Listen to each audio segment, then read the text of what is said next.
Se você gosta dessas histórias reais e emocionantes, já se inscreve no canal para me dar uma força e comenta aí de qual cidade você está assistindo essa história. O calor subia do asfalto feito fantasma, daqueles que a gente vê dançando no horizonte quando o sol bate forte demais, transformando a BR em espelho de fogo. Eu seguia no meu Scania vermelho, janela aberta, braço queimado apoiado na porta.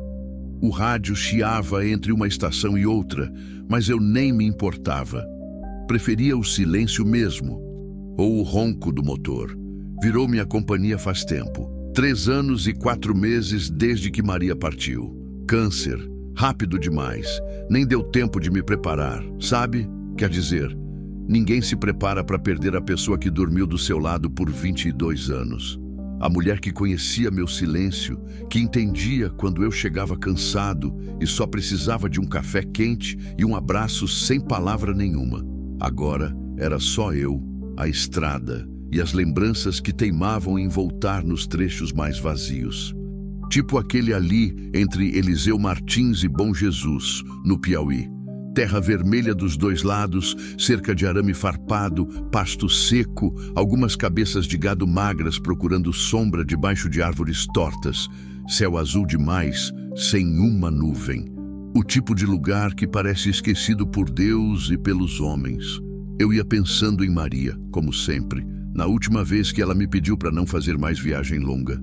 Fica mais em casa, amor. A gente precisa de tempo. E eu, burro, falei que precisava trabalhar, que as contas não se pagavam sozinhas, que era só mais um ano e a gente se aposentava junto. Mais um ano. Ela não teve mais um ano.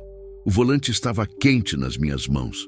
Suor escorria pelas costas, grudando a camisa no banco. Limpei a testa com as costas da mão e foi nesse momento que vi. No começo, achei que era miragem, coisa do calor. Mas pisquei, estreitei os olhos e a cena continuava ali, do lado direito da pista, uns 100 metros à frente. Uma mulher, curvada para frente, puxando alguma coisa. Tirei o pé do acelerador.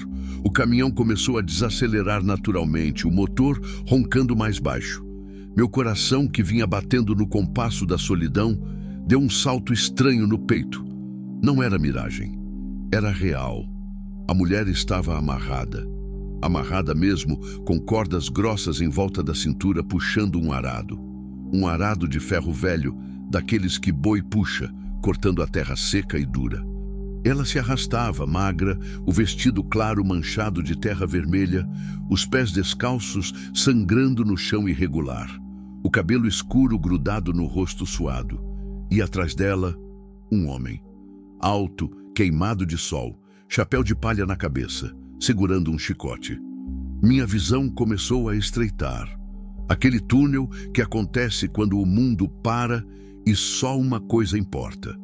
Encostei o Scania no acostamento, levantando poeira, o freio de ar sibilando forte.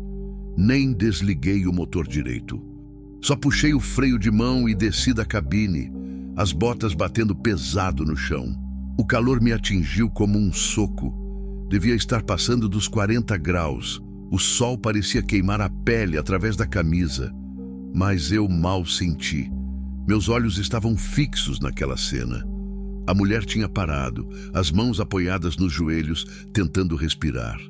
Vi então que ela era nova. Muito nova. Devia ter uns 20 e poucos anos, mas o corpo estava marcado pela fome. Braços finos, costelas aparecendo através do tecido fino do vestido, e o rosto. O rosto tinha aquela expressão que eu já tinha visto antes, em cachorro espancado, em gente que desistiu de gritar. Do outro lado da cerca, à sombra de uma aroeira, havia um menino. Pequeno, talvez uns 5 anos, encolhido, abraçando os próprios joelhos. Olhos arregalados demais para criança. O homem com o chicote se virou para ela e gritou, a voz atravessando o ar quente. "Se parar, seu filho não come, já falei!" E ergueu o chicote.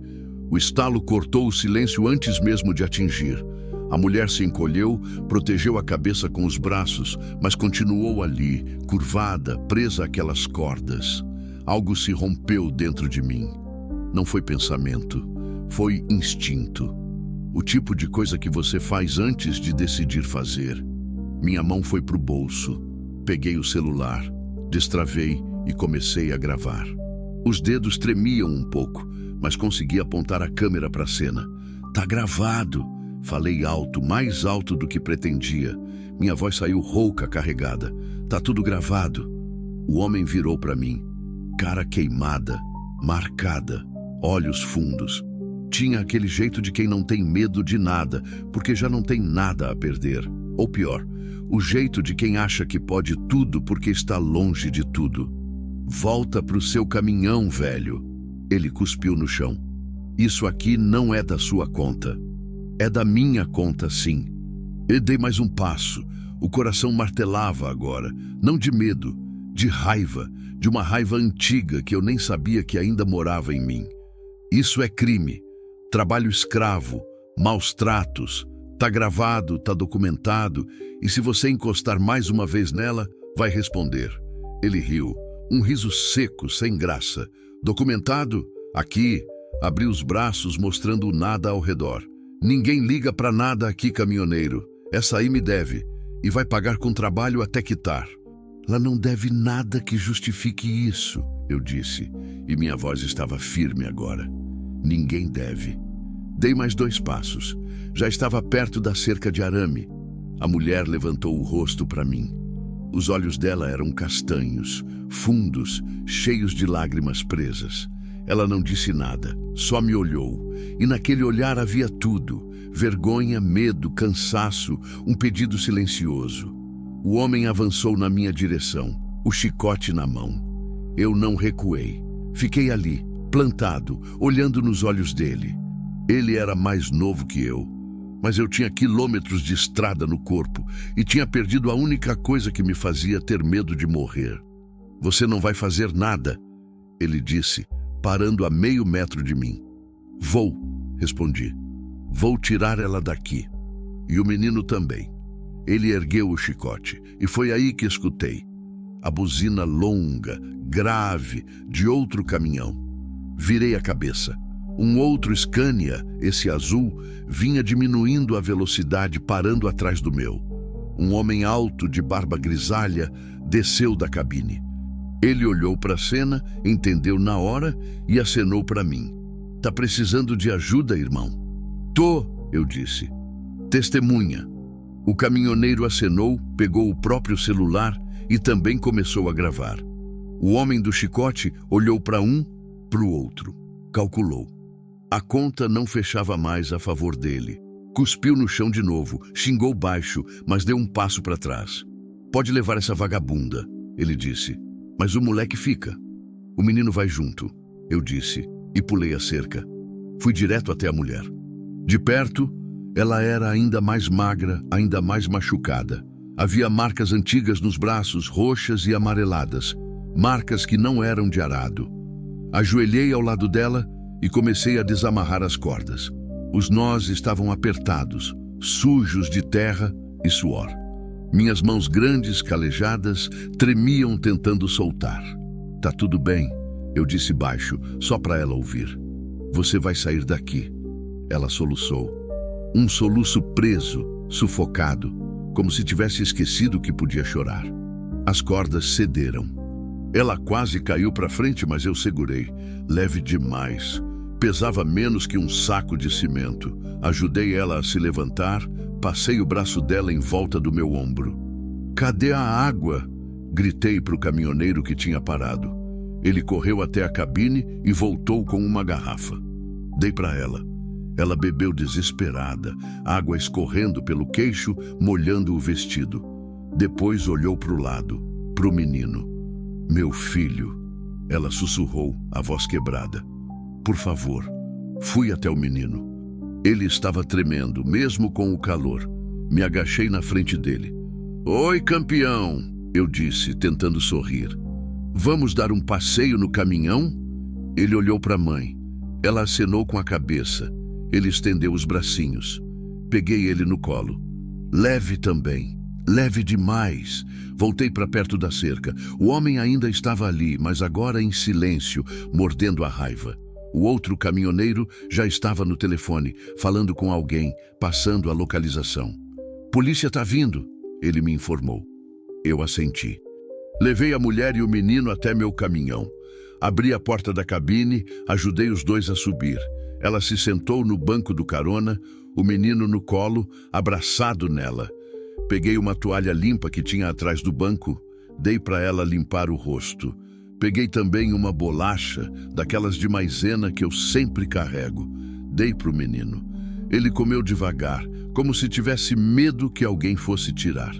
O vento quente entrava pela janela aberta. Cigarras cantavam no pasto. O motor do caminhão roncava baixo, num ritmo quase reconfortante. Fiquei ali em pé, do lado de fora, olhando os dois. A mulher tinha fechado os olhos, respirando fundo, ainda tremendo. O menino olhava para mim com aqueles olhos grandes, assustados, mas também curiosos. E eu, que achava que não sobrava nada dentro de mim além de saudade e estrada, senti algo diferente. Raiva, sim, mas também propósito. Tinha pegado essa carga e não ia largar no meio do caminho. Não dessa vez. Encostei na lataria quente do caminhão, o sol queimando a nuca, e esperei a polícia chegar. O outro caminhoneiro ficou comigo, fumando um cigarro, os dois em silêncio. Não precisava falar nada. A estrada ensina que tem hora que o silêncio diz mais. Olhei para o horizonte, para o asfalto que dançava no calor, e pensei em Maria. Às vezes, ela costumava dizer, a gente encontra o que precisa quando para de procurar. Eu não estava procurando nada. Só seguindo em frente, dia após dia, quilômetro após quilômetro. Mas naquele dia, a estrada me fez parar. E talvez, só talvez, fosse isso que eu precisava encontrar. Continue. O arado e a promessa. Capítulo 2. O peso do silêncio. A viatura da polícia demorou 40 minutos para chegar. 40 minutos que pareceram 4 horas. O sol continuava implacável, derretendo o asfalto, fazendo o ar tremer. Eu fiquei ali, encostado no caminhão, de olho no homem do chicote que tinha recuado para o barraco de madeira uns 50 metros adiante. Ele entrou, mas não fechou a porta. Sabia que estávamos esperando. O outro caminhoneiro, que disse se chamar Ademir, ficou comigo o tempo todo. Homem de poucas palavras, mas das certas. Ofereceu água, ofereceu ajuda, ofereceu presença. Às vezes é só isso que a gente precisa, saber que não está sozinho. Dentro da cabine, a mulher tinha se acalmado um pouco. O menino adormeceu no colo dela, exausto, a boca ainda com farelo de bolacha no canto. Ela acariciava o cabelo dele devagar, num gesto automático, antigo, que as mães fazem mesmo quando estão destruídas por dentro. Eu subia de vez em quando para oferecer mais água, mais comida. Tinha uma maçã, uns pães que comprei num posto em Floriano. Ela comia devagar, como quem esqueceu como se faz. Mastigava sem pressa, sem prazer, só cumprindo a obrigação de se manter viva. "Como é seu nome?" Perguntei na terceira vez que subi. Ela demorou para responder. Os olhos castanhos me olharam com desconfiança primeiro, como se nome fosse informação perigosa demais para compartilhar. "Júlia", disse finalmente, a voz fraca, rouca de tanto engolir choro. "Júlia", repeti, e o nome soou bonito na minha boca. Nome de gente, não de bicho de carga. "Eu sou Valdir. Esse aqui é meu caminhão. Você tá segura agora, tá ouvindo? Ninguém vai te machucar mais." Ela assentiu, mas não parecia acreditar. Os olhos já tinham aquele vidro de quem aprendeu que promessa não vale nada. "E ele?" perguntei, apontando para o menino. "Gabriel", ela disse, e pela primeira vez esboçou algo parecido com um sorriso. Fraco, triste, mas um sorriso. "Tem 5 anos. É tudo que eu tenho." Senti um aperto no peito, daqueles que doem de verdade, que fazem falta de ar. "Agora você tem ajuda também", eu disse. "Eu não vou embora até resolver isso." Ela me olhou de um jeito estranho, como se eu tivesse falado em língua estrangeira. Desci da cabine e voltei para a sombra do caminhão. Ademir estava sentado no para-choque do dele, boné protegendo o rosto do sol. Situação feia. Ele comentou, cuspindo para o lado. Muito. Você conhece ela? Nunca vi na vida. Ele ficou quieto um instante, depois assentiu. Fez certo parando. Tem gente que passa reto. Eu ia passar, admiti, e a verdade pesou na língua. Quase passei. Achei que era coisa da terra, sabe? Boi puxando arado, essas coisas. Mas aí vi que era gente. É sempre gente, Ademir disse, filosófico. O problema é que a gente esquece. A viatura finalmente apareceu no horizonte. Um Hilux branco, sirene ligado, levantando nuvem de poeira. Parou entre os dois caminhões. 2 policiais desceram, um mais velho, barrigudo, outro novo, magro, cara de recém-formado. O velho veio direto em mim. Foi o senhor que ligou? Ele ligou. Apontei para o Ademir. Mas eu que vi primeiro e gravei. Mostrei o vídeo no celular. O policial assistiu em silêncio, a mandíbula travada. Quando terminou, devolveu o telefone. Manda isso para o meu WhatsApp, disse, passando o número. Vai precisar para processo. A mulher tá ali, indiquei a cabine. Com o filho, ela precisa de médico. Tá machucada, desidratada, magra demais. O policial mais novo foi até o caminhão, falou com Júlia. Ela respondeu baixinho, olhando para baixo o tempo todo. Ele anotou coisas num bloquinho. O policial mais velho olhou para o barraco. E o agressor? Tá lá dentro, eu disse. Nome eu não sei, mas ele disse que ela devia para ele, que estava cobrando com trabalho. Trabalho escravo. O policial cuspiu as palavras com nojo. Isso tem nome e tem cadeia. Ele fez sinal para o parceiro. Os dois foram até o barraco, mãos no coldre da arma. Eu e Ademir ficamos atentos, tensos. A porta estava entreaberta. O policial mais velho gritou alguma coisa, esperou, gritou de novo. Nada. Empurrou a porta com o pé, entrou, saiu 10 segundos depois, sozinho. Fugiu, disse irritado. Deve ter saído pelos fundos. Merda. O policial mais novo voltou até a viatura, falou algo no rádio. Reforço, provavelmente, ou ordem de busca. O mais velho voltou para perto de mim. Vou precisar do depoimento do senhor e da vítima. Tem que ir para a delegacia em Bom Jesus. Olhei para o caminhão. Para a carga que eu tinha que entregar. Para a rota que ainda faltava. Depois olhei para a cabine, para o menino dormindo. Para Júlia, que segurava o filho como quem segura a única coisa que impede de afundar. Vou atrás de vocês, eu disse. O policial assentiu. Ela vai ter que ir com a gente. Protocolo. Vamos levar para o hospital primeiro, depois para a delegacia. Eu levo, eu disse firme. No meu caminhão. Vocês vão na frente, eu sigo atrás. Mas ela não vai em viatura. Não depois do que passou. O policial me olhou, avaliando. Leu alguma coisa no meu rosto que o fez concordar. Tudo bem, mas não suma pelo caminho. Não vou sumir. Ele foi até a cabine, explicou a situação para Júlia. Ela olhou para mim, depois para o policial, depois para mim de novo. E assentiu. Ademir se levantou, veio apertar minha mão. Boa sorte, irmão. Você é gente boa. Você também. Obrigado por parar. A estrada ensina a gente a parar, ele disse, e deu um sorriso cansado. Só tem que prestar atenção nos sinais. Ele subiu no caminhão dele, deu a partida, buzinou 2 vezes em despedida e voltou para a rodovia. Vi ele sumir na curva, engolido pelo calor e pela distância. A viatura partiu na frente. Liguei o Scania, senti o motor roncar acordando, forte e familiar. Olhei para o retrovisor. Júlia estava sentada, Gabriel ainda dormindo no colo dela. Ela me olhou pelo espelho. Eu acenei. Ela não respondeu, mas continuou olhando. Engatei a primeira, soltei a embreagem devagar e o caminhão começou a se mover. A roda esquerda passou por cima do sulco que o arado tinha feito na terra. Fundo torto, errado. Terra não devia ser cortada assim. Gente muito menos. O hospital de Bom Jesus era pequeno, limpo, cheirando a desinfetante e remédio. Júlia Foi atendida por uma médica jovem, de cabelo preso em coque, que examinou ela com delicadeza e raiva contida. Vi nos olhos dela o mesmo que eu tinha sentido na estrada: indignação. Aquela raiva boa, a que faz a gente querer consertar o mundo. Gabriel foi examinado também. Desnutrição leve, segundo a médica, mas nada que comida regular não resolvesse.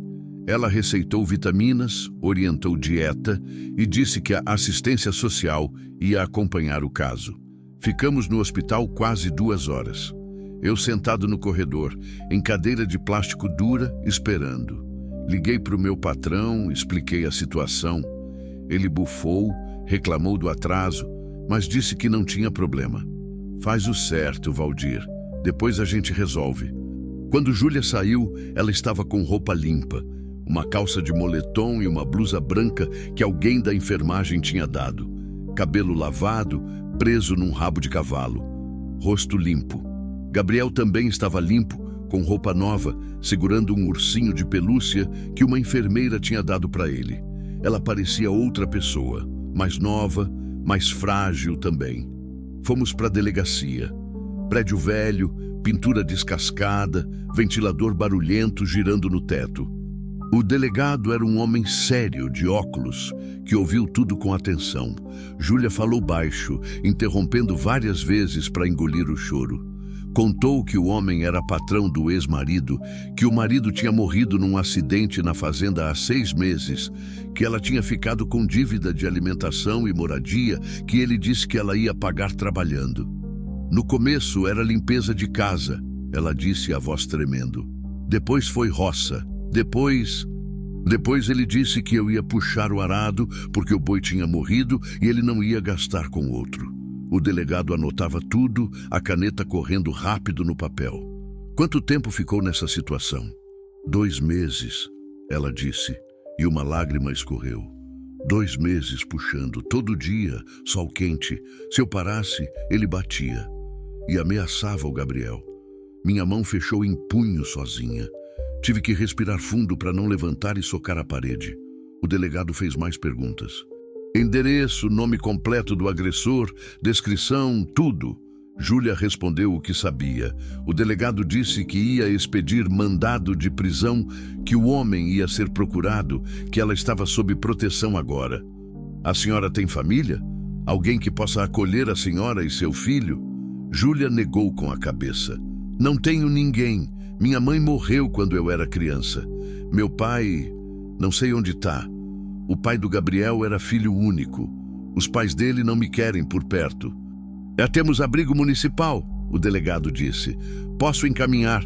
Júlia olhou para o chão. Gabriel agarrou mais forte no ursinho. E eu, que vim só para dar depoimento e seguir viagem, ouvi minha própria voz dizendo: ela pode ficar comigo. Silêncio. O delegado me olhou por cima dos óculos. Como assim? Eu tenho casa em Teresina. Expliquei. E nem eu sabia direito por que estava falando aquilo.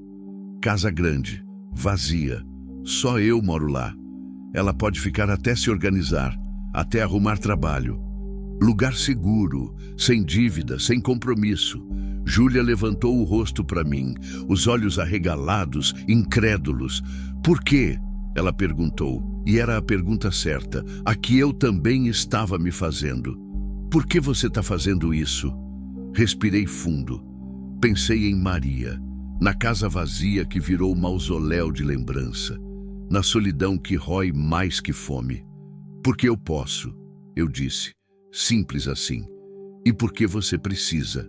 O delegado hesitou, mas viu alguma coisa na minha cara que o convenceu. Pediu meus documentos, meu endereço, anotou tudo. Fez Júlia assinar um papel dizendo que aceitava, que era por vontade própria. Qualquer problema, a senhora me liga. Ele disse para ela, dando um cartão. Qualquer coisa. E o senhor olhou para mim. Vai responder se acontecer algo errado. Não vai acontecer, eu disse, e era promessa. Saímos da delegacia quando o sol já estava baixando. O céu ficou cor de laranja, tingindo tudo de dourado. Gabriel pediu para ir no banheiro e Júlia levou ele. Fiquei esperando do lado de fora. encostado no caminhão, olhando o movimento da cidade pequena. Gente voltando do trabalho, moto barulhenta passando, cachorro vadio procurando comida. Pensei no que tinha acabado de fazer. Levar para casa 2 pessoas que eu não conhecia, que eu tinha encontrado por acaso, ou não por acaso. Maria dizia que acaso não existia. Tudo tem propósito, Valdir. A gente só não vê logo de cara. Quando Júlia voltou com Gabriel, ela parou na minha frente. O menino agarrado na saia dela, meio escondido. "Obrigada", ela disse, e a voz dela quebrou no meio. "Eu não sei o que dizer." "Não precisa dizer nada", eu respondi. "Vamos para Teresina. Ainda tem umas 4 horas de viagem. Vocês podem dormir no caminho." Ela assentiu. Ajudei os 2 a subir na cabine. Gabriel sentou no meio, entre mim e a mãe. Ela o abraçou, puxou mais para perto. Liguei o caminhão, ajustei o espelho, coloquei o cinto e segui em frente. A estrada à noite é diferente, mais silenciosa, mais honesta. Os faróis cortam a escuridão, iluminam só o necessário. O resto fica no escuro, escondido, esperando. Gabriel dormiu rápido, a cabeça apoiada no colo da mãe. Júlia ficou acordada, olhando pela janela, vendo o nada passar. Depois de 1 hora de silêncio, ela falou: "Você é casado?" "Era", respondi, sem tirar os olhos da estrada. "Ela morreu faz 3 anos. Sinto muito." "Eu também." Mais silêncio. Só o ronco do motor e o vento entrando pela fresta da janela. "Você tem filhos?" ela perguntou. "Não. A gente tentou, não veio. A gente aceitou que era só nós 2. E foi bom, até não ser mais." Ela não respondeu, mas senti que ela tinha entendido. Perda é uma língua que todo mundo que já perdeu fala fluente. "Eu não vou te dar trabalho", ela disse de repente, a voz firme. "Eu vou arrumar emprego. Vou sair da sua casa logo que puder. Não quero dever para ninguém nunca mais." "Não é dívida", eu disse. "É ajuda, e ajuda não se cobra." Ela ficou quieta de novo, mas eu senti ela relaxar um pouco. O corpo que estava tenso desde que entrou no caminhão finalmente cedeu. Ela encostou a cabeça no vidro e fechou os olhos. Eu dirigi em silêncio, cortando a noite, levando aquela carga que não pesava em quilo, mas pesava na alma.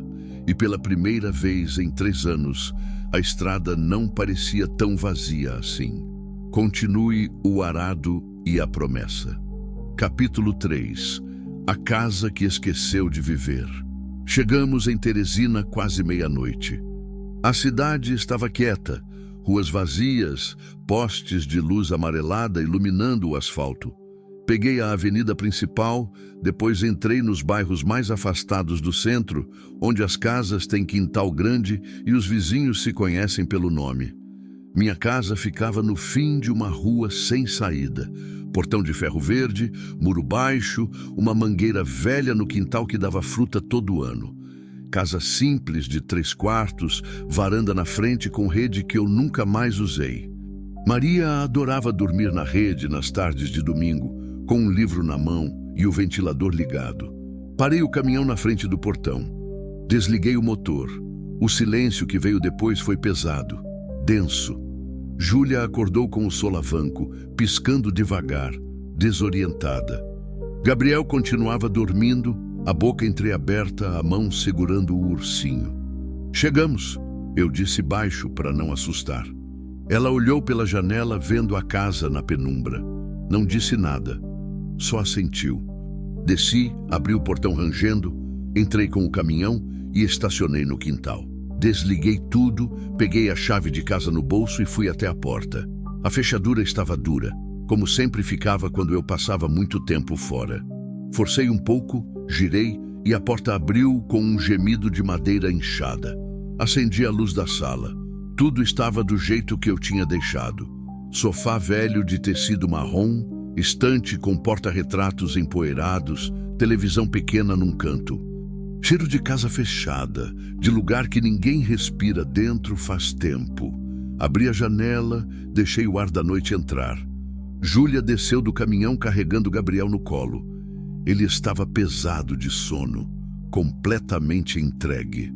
Ela caminhou devagar até a porta, parou na soleira como quem pede licença para entrar em igreja. "Pode entrar", eu disse. "Fica à vontade." Ela entrou, os olhos percorrendo tudo. Não era curiosidade, era cautela, como bicho que entra em toca nova e precisa checar se é seguro. "O quarto de hóspedes é ali", apontei para o corredor. "Tem cama de casal, limpa, lençol no armário, banheiro é logo ali do lado." "Obrigada", ela disse, a voz quase um sussurro. "Deve estar com fome. Vou ver o que tem na cozinha." Fui até a cozinha, acendi a luz. Geladeira vazia, como esperado. Mas tinha macarrão no armário, molho de tomate em lata, algumas batatas, ovos que o vizinho devia ter colocado ali. Seu Raimundo sempre fazia isso quando eu viajava. Deixava ovos e pão para quando eu voltasse. Coloquei água para ferver, joguei o macarrão, abri a lata de molho, esquentei na panela. Simples, rápido. O cheiro encheu a cozinha e eu percebi que também estava com fome. Não tinha comido nada desde o almoço, num restaurante de beira de estrada, no meio do Piauí. Júlia apareceu na porta da cozinha. "Eu deitei ele na cama", ela disse. "Dormiu na hora." "Senta", indiquei a mesa. "Já está quase pronto." Ela sentou, as mãos na mesa, entrelaçadas, inquietas. Reparei que as unhas estavam quebradas, sujas de terra ainda, mesmo depois do hospital. As mãos estavam rachadas, calejadas, mãos que trabalharam demais. Servi 2 pratos, coloquei na mesa. Peguei garfo, guardanapo, copo com água. Sentei do outro lado. "Come", eu disse. Ela pegou o garfo, enrolou o macarrão, levou à boca. Mastigou devagar, depois mais rápido. A fome venceu a vergonha. Ela comeu tudo, limpou o prato com pão, bebeu a água em grandes goles. Eu comi também, em silêncio. Não tinha muito o que dizer. Palavras, às vezes, atrapalham mais do que ajudam. Quando terminamos, ela se levantou para lavar a louça. Eu levantei também, fui junto. "Deixa que eu lavo", ela disse. "A gente lava junto", eu respondi. Ficamos ali, lado a lado na pia. Ela lavando, eu enxugando. O barulho da água correndo, das louças batendo, era quase reconfortante, quase normal. "Faz tempo que eu não entro numa casa de verdade", ela disse de repente, os olhos fixos na esponja ensaboada. "Uma casa com porta que fecha por dentro, com luz que acende, com água quente no chuveiro." Engoli seco. "Agora você tá numa", eu disse. "E pode ficar quanto tempo precisar." Ela parou de lavar, as mãos imóveis na água. Ficou assim uns segundos, só olhando para a espuma. "Por que você está fazendo isso?" Ela perguntou de novo, e dessa vez a voz tinha peso. "De verdade, ninguém faz isso. Ninguém para ajudar desconhecido. Ninguém leva para casa, dá comida, dá cama. Por quê?" Larguei o pano de prato. Respirei fundo. "Porque quando minha esposa morreu", comecei, e a voz saiu mais rouca que eu esperava. "Eu fiquei sozinho. E sozinho de verdade, sabe? Tipo, não tinha mais ninguém. A gente não tinha filho. Os pais dela já tinham morrido. Os meus também. Irmão, eu tenho um, mas mora em São Paulo. A gente mal se fala. Então era só eu, nessa casa, sozinho." Olhei em volta. Pra geladeira com ímã de lembrancinha de viagem. Para calendário parado em abril de 2022, para cadeira onde Maria sentava para tomar café. "E sabe o que eu aprendi?", continuei. "Que solidão machuca mais que fome, mais que cansaço, mais que quase tudo. E eu vi você naquela estrada, me amarrada igual bicho, e vi uma pessoa que estava mais sozinha que eu, que não tinha ninguém, nada. E eu pensei que se alguém tivesse parado para mim quando eu precisei, talvez eu não tivesse virado isso que eu virei. Esse fantasma que só dirige e não vive." Júlia me olhou, os olhos marejados. "Você não é fantasma", ela disse baixo. "Às vezes sou", admiti. "Mas hoje eu parei. E parece que voltei um pouco a ser gente." Ela enxugou as mãos no pano, virou para mim. "Eu não sei como agradecer. Não precisa agradecer. Só fica, descansa, deixa seu menino ser criança. E quando estiver pronta para seguir, você segue, sem pressa, sem dívida. Ela assentiu, engoliu seco, limpou os olhos com as costas da mão. Eu vou dormir agora, ela disse. Tá tudo muito pesado ainda. Vai, eu disse. Qualquer coisa eu tô aqui. Ela foi pro corredor, parou antes de entrar no quarto, olhou para trás. Valdir? Oi? Obrigada, por ser gente. E entrou no quarto, fechou a porta devagar. Fiquei ali na cozinha, sozinho de novo. Mas era uma solidão diferente, mais leve, como se a casa tivesse respirado fundo depois de anos prendendo o ar. Fui até a varanda, sentei na cadeira de balanço que Maria ganhou da mãe dela. A madeira rangeu quando me acomodei. A noite estava morna, cheia de grilos cantando, cachorro latindo longe. Lua minguante no céu, meio escondida atrás de nuvens finas. Peguei o celular. Tinha mensagem do Ademir, o caminhoneiro que parou comigo. Como tá a moça? Conseguiu ajudar? Respondi. Consegui. Ela tá segura agora. Ele respondeu rápido. Deus abençoe, irmão. Você fez a coisa certa. Guardei o celular. Fechei os olhos. Ouvi o vento mexendo nas folhas da mangueira. E pela primeira vez em muito tempo, não me senti tão perdido assim. Acordei com cheiro de café. Demorei uns segundos para entender. Abri os olhos, vi que tinha dormido na cadeira da varanda mesmo, a boca seca, o pescoço doendo. O sol já estava alto, devia ser umas 8 da manhã, e tinha cheiro de café vindo da cozinha. Me levantei devagar, estalos nas costas e fui ver. Júlia estava ali, de costas para mim, em frente ao fogão. Tinha achado o coador, o pó de café, a garrafa térmica. O café pingava, preto e fumegante. Gabriel estava sentado à mesa, desenhando numa folha de papel que ela devia ter achado em alguma gaveta. Ele usava um lápis preto, a língua para fora, concentrado. Bom dia, eu disse. Júlia se virou. Tinha amarrado o cabelo de novo, lavado o rosto. Ainda estava com as roupas emprestadas do hospital, mas parecia mais descansada. Bom dia, ela respondeu. Espero que não se importe. Eu acordei cedo. Não consegui voltar a dormir. Achei o café. Pensei em fazer. Imagina. Fica à vontade. A casa é sua também agora. Gabriel levantou o desenho para me mostrar. Era um caminhão, vermelho, com rodas grandes e uma pessoa na janela. Esse é você, ele disse, e sorriu. O primeiro sorriso que eu via dele. Senti um aperto no peito. Bom. Doído, mas bom. Ficou bonito, eu disse. Você desenha bem. Ele voltou para o papel, satisfeito. Júlia serviu o café, colocou na mesa. Pão com manteiga, que ela devia ter achado no congelador. Sentamos os três. Tomamos café em silêncio. Não era silêncio desconfortável. Era silêncio de casa, de gente que acordou cedo, ainda está processando o dia, ainda não precisa de conversa. Depois do café, Júlia disse, eu preciso de roupa. E o Gabriel também. A gente não tem nada. Hoje eu resolvo isso, eu disse. Vou no centro, compro o que precisar. Mas antes, preciso descarregar o caminhão. Tenho uma entrega aqui mesmo em Teresina. Depois a gente vai fazer compras. Eu posso ir junto? Ela perguntou, hesitante. Claro, melhor ainda. Você escolhe o que quer.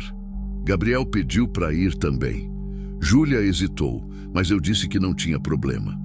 Saímos da casa depois do café. Entrei no caminhão, levei para fazer a entrega no depósito do lado sul da cidade. Júlia e Gabriel foram no banco de carona, os dois olhando pela janela, vendo a cidade passar. Teresina acordando, gente abrindo loja, varrendo calçada, esperando o ônibus no ponto.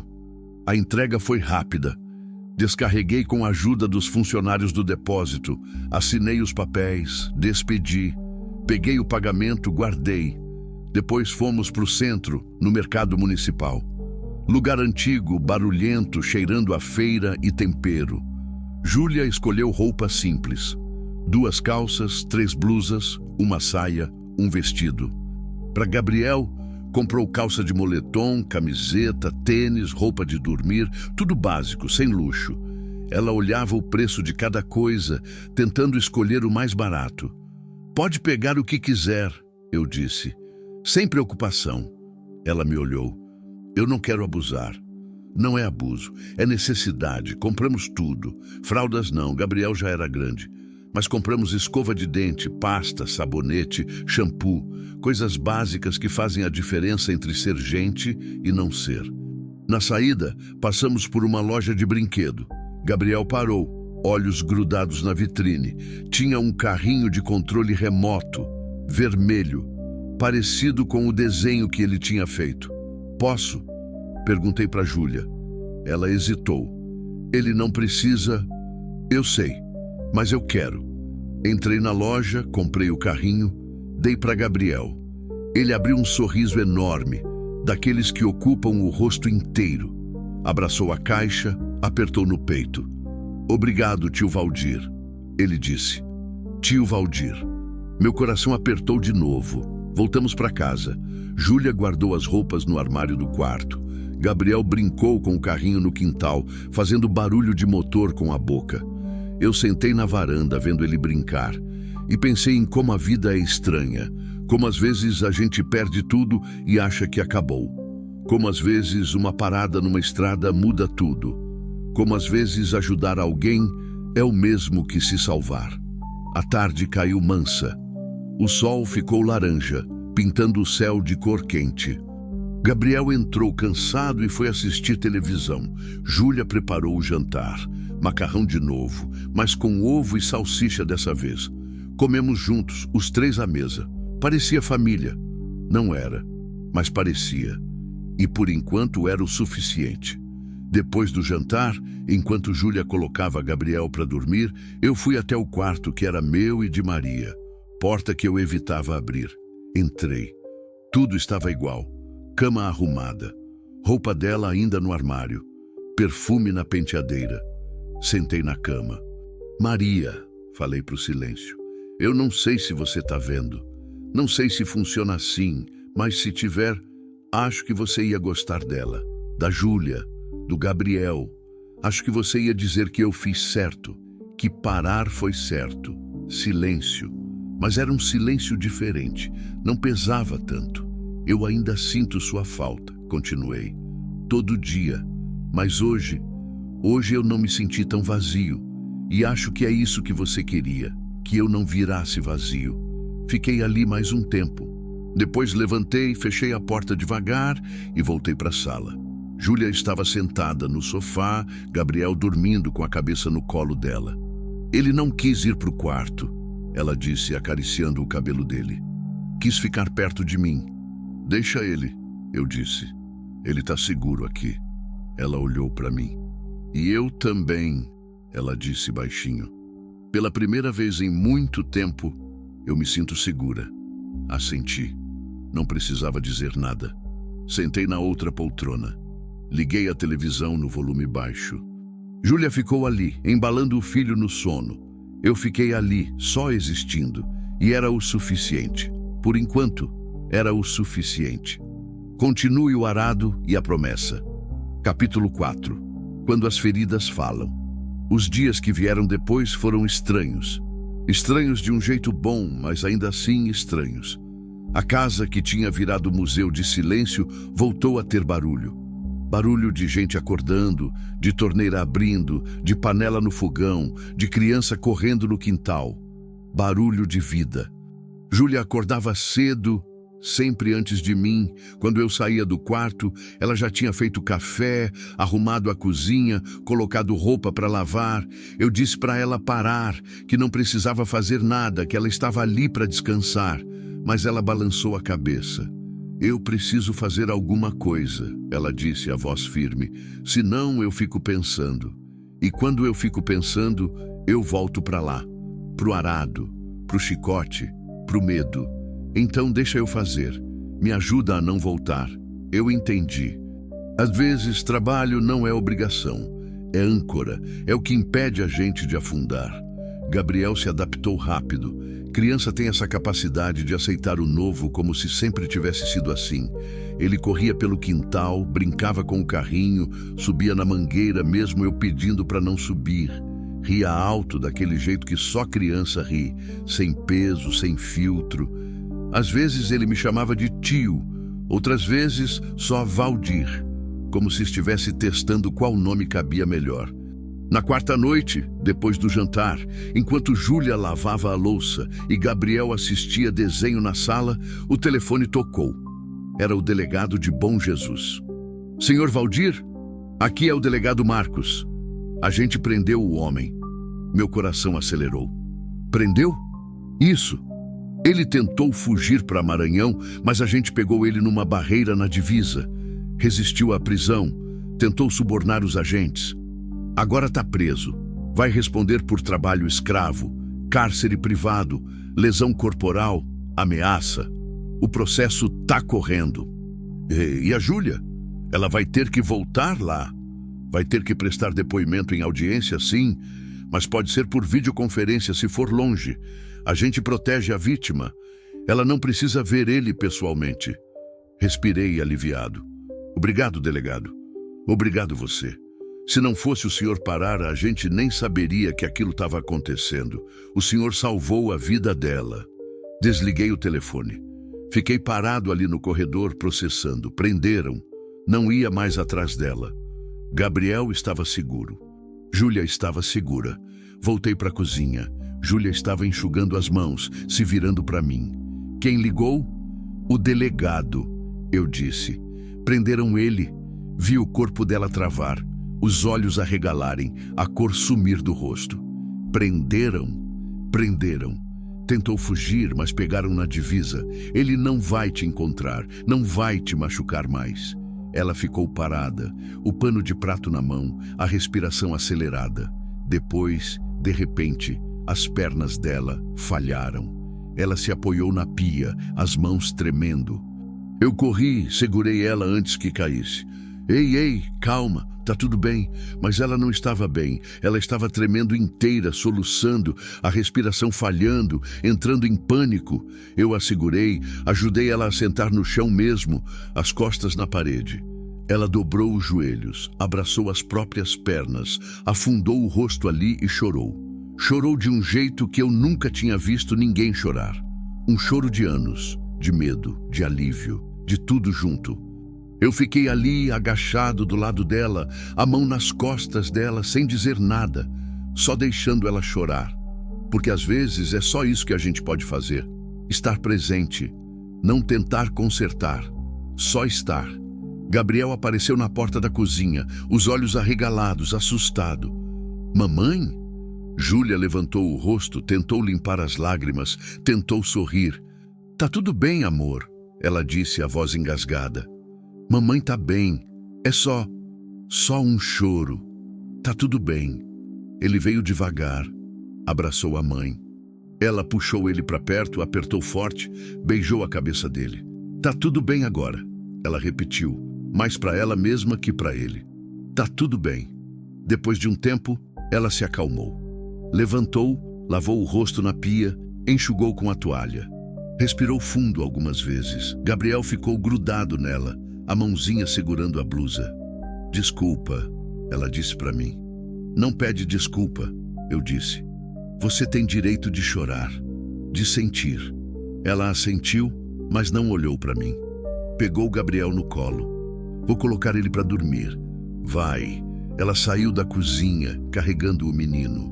Eu fiquei ali, sozinho de novo, olhando a louça limpa secando no escorredor. Pensei em trauma, em como ele fica guardado dentro da gente, quieto, até que alguma coisa acorda ele. Pensei em Maria, em como ela chorou quando o médico deu o diagnóstico, como ela segurou minha mão e chorou daquele mesmo jeito, sem controle, sem filtro. Dor é assim, não pede licença, só chega. Na manhã seguinte, Júlia estava diferente, mais leve, como se chorar tivesse soltado alguma coisa que estava presa. Ela sorriu para mim no café da manhã. Não um sorriso grande, mas um sorriso de verdade. Obrigada por ontem. ela disse, por não me julgar. Não tem nada para julgar. Muita gente julga, acha que a gente tem que ser forte o tempo todo, que não pode quebrar. Todo mundo quebra, eu disse. O segredo é ter alguém por perto para ajudar a juntar os pedaços. Ela olhou para mim de um jeito diferente, mais atento, como se tivesse realmente me vendo pela primeira vez. Você devia ter sido pai, ela disse de repente. Você ia ser bom nisso. Senti um nó na garganta. A gente queria, admiti, mas não veio. E depois a Maria, enfim, não deu tempo. Sinto muito. Eu também. Gabriel apareceu de pijama, esfregando os olhos, o ursinho debaixo do braço. Tio Valdir, posso brincar no quintal? Pode, mas toma café primeiro. Ele sentou à mesa, pegou o pão com manteiga que Júlia preparou. Comeu devagar, ainda com sono. Depois saiu correndo, o carrinho na mão. Júlia o viu pela janela, um sorriso pequeno nos lábios. Ele não tinha brinquedo, ela disse baixinho. Nunca teve, a gente não tinha dinheiro. E depois que o pai morreu, tudo ficou pior. Eu mal conseguia comida, brinquedo era luxo. Mas ele nunca reclamou, nunca pediu nada. Agora ele tem, eu disse. E vai ter mais, o que ele quiser. Ela me olhou. Você não precisa fazer isso. Eu sei, mas eu quero.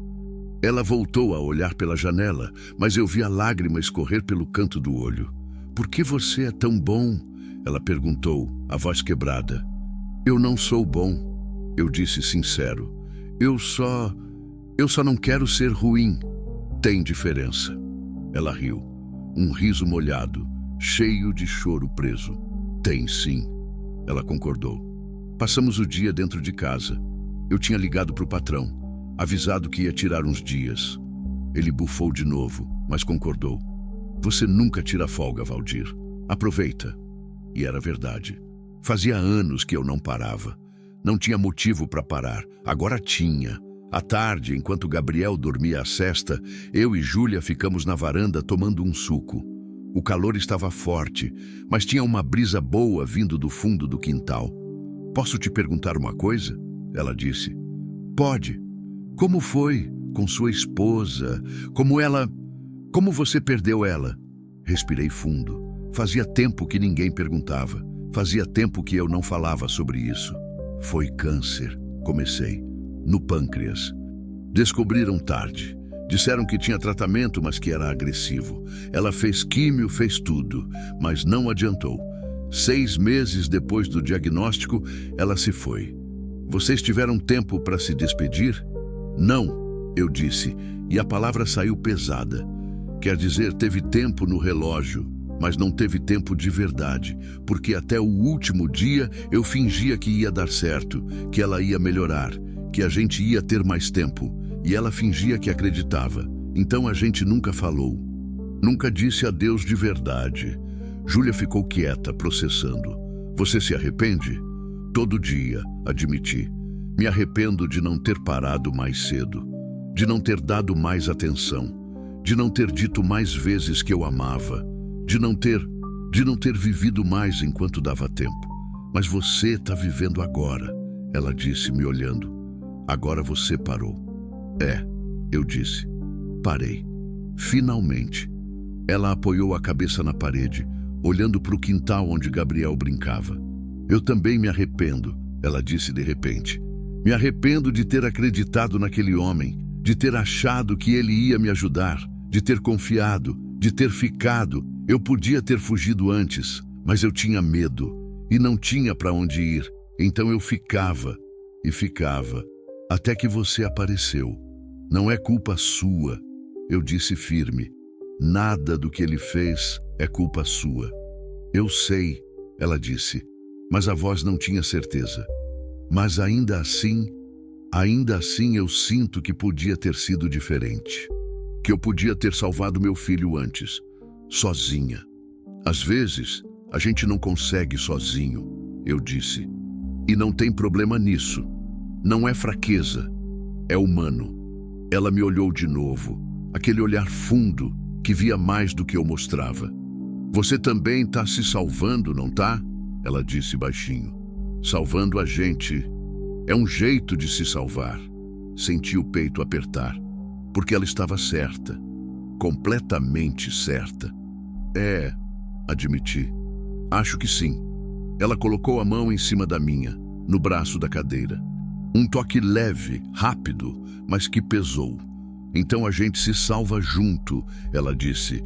E naquele momento, sentado na varanda com o sol batendo quente, com o barulho de criança brincando no fundo, com a mão dela ainda quente onde tinha tocado, eu senti algo que não sentia fazia muito tempo. Esperança. Pequena, frágil, mas presente. E era o suficiente. Por enquanto, era o suficiente. Continue o arado e a promessa. Capítulo 5. As cicatrizes que a noite revela. A primeira semana passou rápido. Rápido demais! Júlia começou a se soltar mais, a rir de piada boba, a cantar baixinho enquanto cozinhava. Gabriel virou dono do quintal, descobriu onde a mangueira escondia as frutas maduras, fez amizade com o cachorro do vizinho que pulava a cerca todo dia para brincar. A casa voltou a ser casa, mas as noites eram diferentes. Na primeira noite que eu vi, achei que era vento. Um gemido abafado, distante, vindo do corredor. Levantei da cama, fui ver. A porta do quarto de Júlia estava entreaberta. A luz do banheiro acesa, vazando para dentro do cômodo. Cheguei perto, devagar, e ouvi melhor. Era choro, choro sufocado, daqueles que a gente tenta esconder, mas não consegue segurar. Bati na porta levemente. Júlia. O choro parou na hora. Silêncio. Depois, a voz dela forçada, tentando parecer normal. Tô bem. Desculpa se acordei você. Posso entrar? Pausa longa. Pode. Empurrei a porta devagar. Gabriel dormia na cama, enrolado no lençol, alheio a tudo. Júlia estava sentada no chão, encostada na parede ao lado da janela, joelhos dobrados contra o peito, rosto escondido nos braços. Cabelo solto caindo para o lado. Entrei, fechei a porta atrás de mim para não acordar o menino. Sentei no chão também, do outro lado do quarto, deixando espaço entre nós. Não falei nada, só fiquei ali. Depois de um tempo, ela levantou o rosto, os olhos vermelhos, inchados, rosto molhado. Eu sonhei com ele, ela disse, a voz fraca, com o homem. Sonhei que ele me encontrava, que ele pegava o Gabriel, que eu não conseguia gritar, que ninguém ouvia. Respirei fundo. Ele não vai te encontrar. Ele tá preso. Eu sei. Minha cabeça sabe. Mas meu corpo não sabe. Meu corpo ainda tá lá, amarrada naquele arado. Meu corpo ainda sente o chicote. Ainda ouve as ameaças. Isso vai passar, eu disse, mesmo sem saber se ia mesmo. Com tempo. Quanto tempo? Ela perguntou, e havia desespero na voz. Quanto tempo até eu parar de ter medo de dormir? Até eu parar de pular quando uma porta bate? Até eu parar de olhar para trás o tempo todo? Não tinha resposta. Porque eu sabia que trauma não tem prazo de validade. Que tem gente que carrega para sempre. Eu não sei, admiti. Mas você não vai passar por isso sozinha. Eu tô aqui. E vou continuar aqui. Ela limpou o rosto com as costas da mão. Por quanto tempo? Até quando você aguenta? Até quando antes de se cansar e querer a casa vazia de novo? Não tem prazo, eu disse, firme. Você pode ficar o tempo que precisar. 1 mês, 1 ano, para sempre se for o caso. Não tem prazo, Júlia. Ela me olhou, procurando mentira, procurando brecha. Não achou. Ninguém faz isso. Ela disse, balançando a cabeça. Ninguém abre a casa, a vida, para desconhecido, sem querer nada em troca. Eu não quero nada em troca, eu disse. Só não quero mais viver sozinho nessa casa, só isso. E vocês preenchem ela, vocês trazem vida. A gente também traz problema, ela disse, amarga. Pesadelo, bagagem. Todo mundo tem bagagem, respondi. Eu tenho a minha, você tem a sua. A diferença é que agora a gente não carrega sozinho. Ela ficou quieta. os olhos fixos em mim. Depois levantou devagar e veio sentar do meu lado. Não colada, mas perto. Apoiou a cabeça na parede, ombros quase se tocando. Obrigada, ela sussurrou, por não me fazer sentir fraca. Você não é fraca, eu disse. Você sobreviveu, isso não é fraqueza, é força. Ela riu sem graça. Não parece força, parece que eu tô quebrada. Quebrar não é o contrário de forte, eu disse. É parte de ser humano. Ficamos ali, os dois sentados no chão, no escuro, só com a luz do banheiro clareando o corredor. Gabriel roncava baixinho na cama. A casa rangia de vez em quando, acomodando o peso da noite. Você sonha com ela? Júlia perguntou de repente. Ou com sua esposa? Toda noite, admiti. Às vezes é bom, a gente está em casa fazendo coisas normais, cozinhando, vendo televisão, e quando eu acordo, demoro uns segundos para lembrar que ela não está mais aqui. Esses segundos são bons. Depois vem o resto, a lembrança, o vazio. Eu sonho com meu marido também, ela disse. Mas não é bom. Ele está sempre me culpando, dizendo que eu não cuidei dele direito, que a morte dele é minha culpa. Não é, eu disse rápido demais. Você sabe que não é. Sei, ela concordou, mas a voz não tinha convicção. Mas ele morreu trabalhando para sustentar a gente, e eu fiquei com a dívida, como se o amor dele tivesse virado peso. Amor não vira peso, eu disse. Quem fez isso foi o homem que te explorou, não seu marido. Ela suspirou cansada. Às vezes, eu não sei mais o que é real e o que é culpa inventada na minha cabeça. É tudo real, eu disse. Dor é real, culpa é real. Mas isso não significa que é verdade. Tem diferença entre sentir e ser. Ela olhou para mim, sobrancelha levantada. Você é esperto, sabia? Não sou não, eu disse. Só velho. E velho aprende na dor. Ela deu um sorriso pequeno, cansado. Você não é tão velho assim. 56, eu disse, no corpo e na alma. Eu tenho 23, ela disse, e sinto que tenho 80. Sofrimento envelhece, concordei. Mais que tempo. Ficamos mais um tempo ali, em silêncio. Depois ela se levantou, ofereceu a mão para me ajudar a levantar também. Aceitei. A mão dela era pequena, calejada, mas firme. Vou tentar dormir de novo, ela disse. Grita se precisar. Não vou gritar, ela disse. Mas obrigada por não me deixar sozinha. Nunca. Ela voltou para a cama, deitou do lado de Gabriel, cobriu os dois com o lençol. Fiquei ali mais um segundo, vendo os dois antes de sair e fechar a porta devagar. Voltei para o meu quarto, deitei, olhei para o teto. Pensei em Júlia, em como dor se parece tanto, mesmo quando vem de lugares diferentes.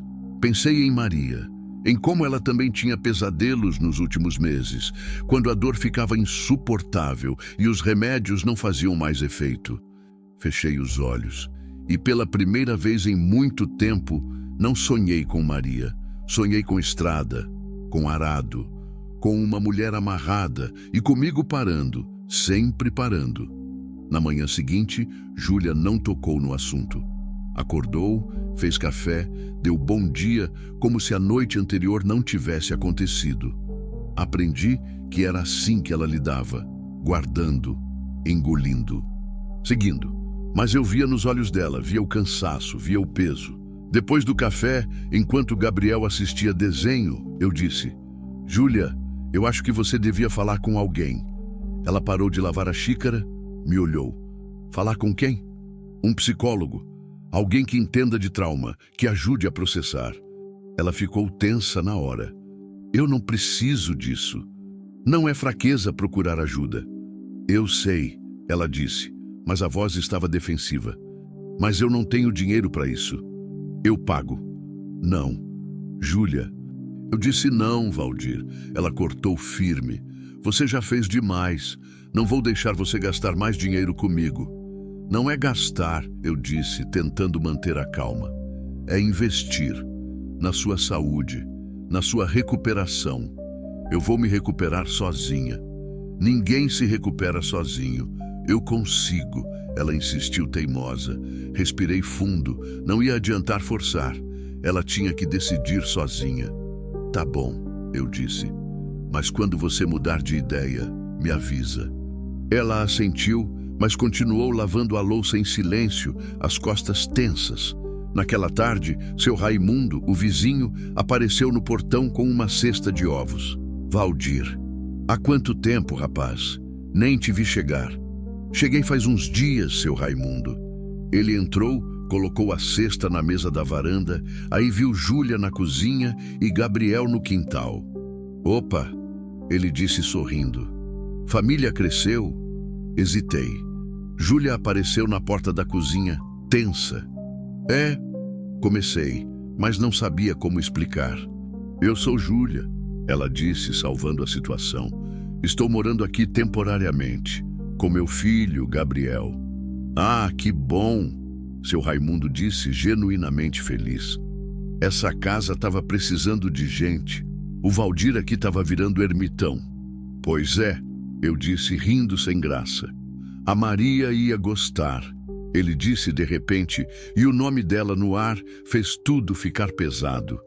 Ela sempre dizia que essa casa era grande demais para uma pessoa só. Dizia mesmo, concordei, a voz falhando um pouco. Seu Raimundo ficou mais um pouco. Conversou sobre a vizinhança, sobre o calor, sobre o preço das coisas. Depois foi embora, acenando para Gabriel que brincava com o carrinho. Quando ele saiu, Júlia veio até mim. Desculpa, ela disse. Eu não sabia se devia falar ou não. Fez certo, eu disse. E ele tem razão. Maria ia gostar de vocês. Você fala muito dela. Falo, admiti. Ajuda a manter viva. Deve ser difícil, ela disse baixinho. Viver com fantasma. É, concordei. Mas é mais difícil esquecer. Ela ficou quieta, pensativa. Eu não quero esquecer meu marido, ela disse. Mas também não quero que a lembrança dele seja só dor. Sabe? Quero lembrar das coisas boas, do jeito que ele ria, de como ele cantava desafinado, mas não ligava, de como ele me chamava de meu céu e fazia Gabriel rir. Vai chegar um dia que é isso que você vai lembrar, eu disse. Primeiro vem a dor, depois vem a saudade, depois vem o sorriso. Demora, mas vem. Ah, quanto demorou para você? Pensei. Ainda não chegou, admiti. Mas está chegando, devagar, mas tá. Ela colocou a mão no meu ombro. Um gesto simples, rápido, mas que disse tudo o que precisava dizer. E naquele momento, com o sol descendo, com Gabriel rindo no quintal, com a mão dela ainda quente no meu ombro, eu senti que talvez estivesse mesmo chegando, devagar, mas chegando.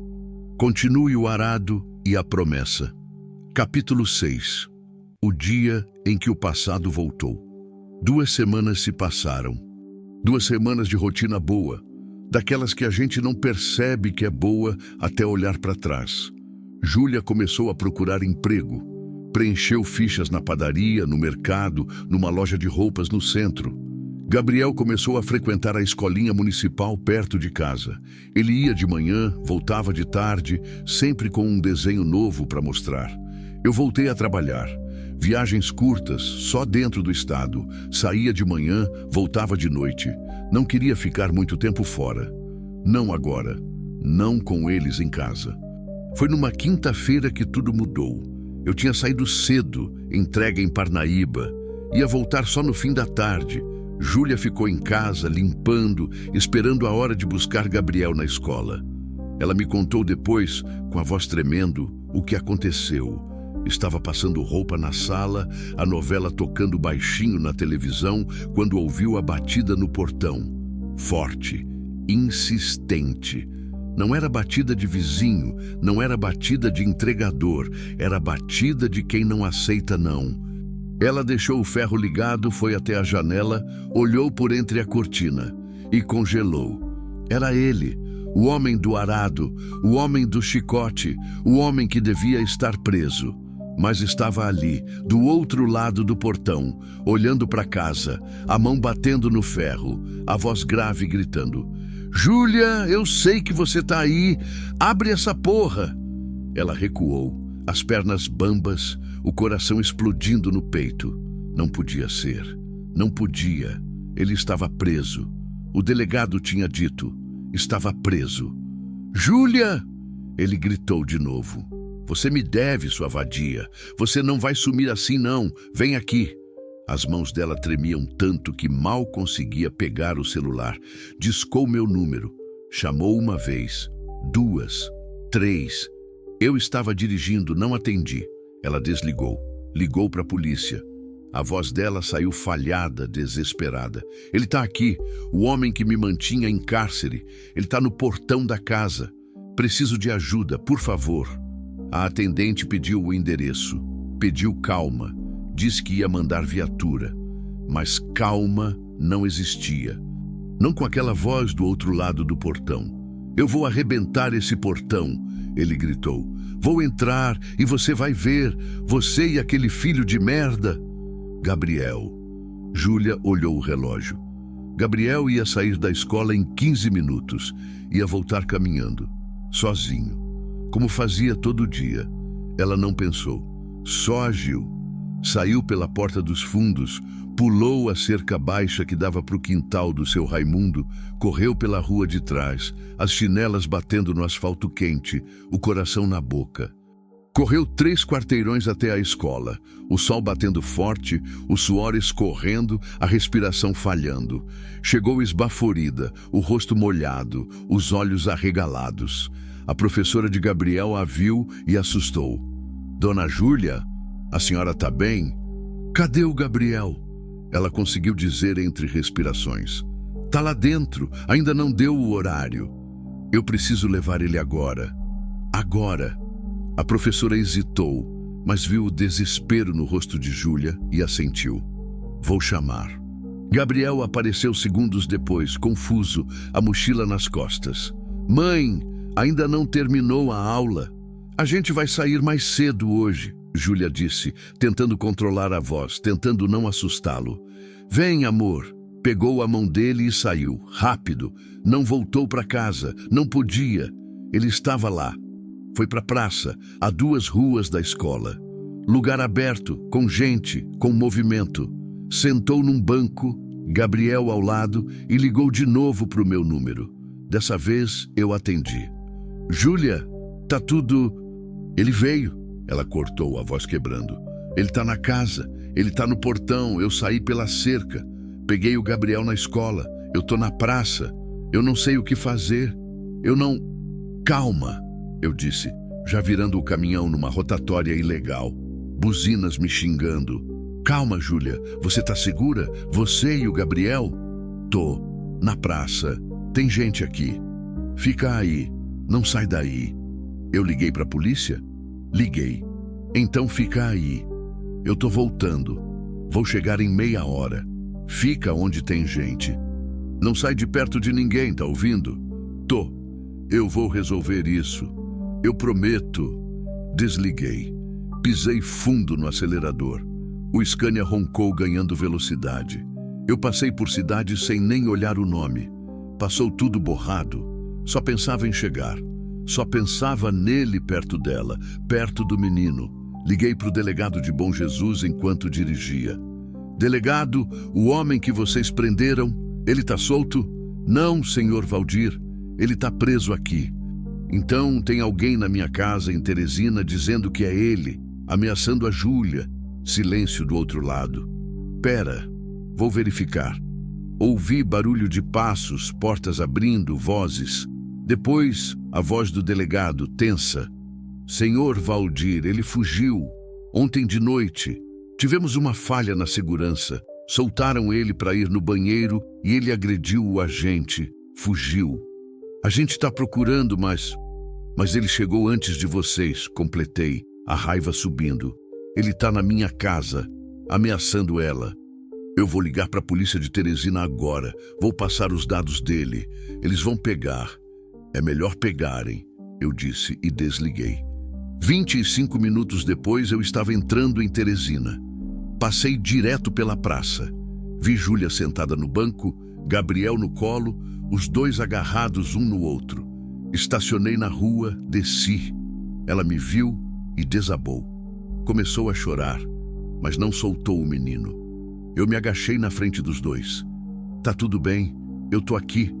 Ele sabe onde eu moro, ela disse entre soluços. Ele me encontrou. Ele não vai nada, eu disse firme. Eu não deixo. Gabriel me olhou com aqueles olhos grandes, assustados. Tio Valdir, quem é o homem ruim? Respirei fundo. É ninguém, campeão, só um homem perdido.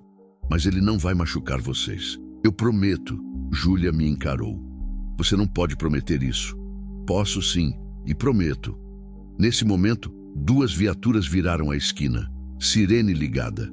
Pararam na frente da minha casa. Policiais desceram, armas em punho, se posicionaram. Um deles gritou algo pro portão. Eu peguei Júlia pelo braço, ergui ela do banco. Vamos lá, mas vocês ficam no caminhão, trancados. Eu vou resolver. Valdir, não. Confia em mim? Eu disse, olhando fundo nos olhos dela. Confia. Ela hesitou, mas assentiu.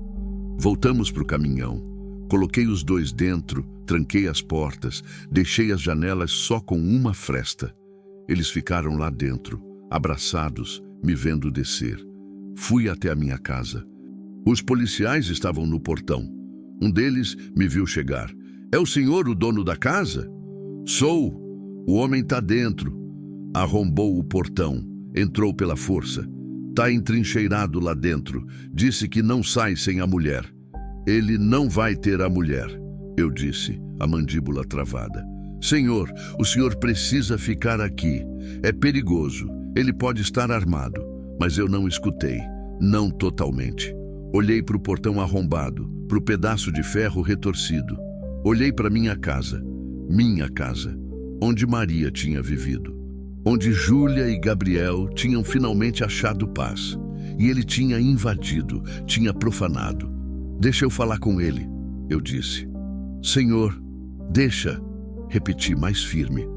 Ele conhece ela, conhece o menino, não conhece eu. Deixa eu tentar.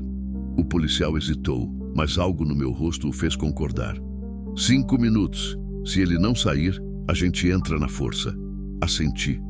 Passei pelo portão quebrado. Entrei no quintal. A porta da frente estava escancarada, a fechadura quebrada. Entrei. A casa estava revirada. Almofadas no chão, gavetas abertas, coisas jogadas. Ele tinha procurado por ela. Ele estava na sala, de costas para a porta, olhando pela janela para a rua. Alto, sujo, barba por fazer, roupa rasgada. Cheirava a suor e desespero.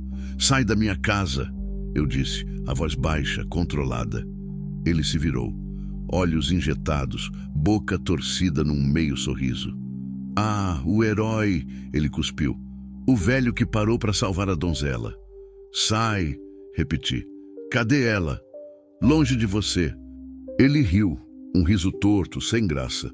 Ela me deve, entendeu? Ela me deve. Comida, casa, tudo. E ela vai pagar, de um jeito ou de outro.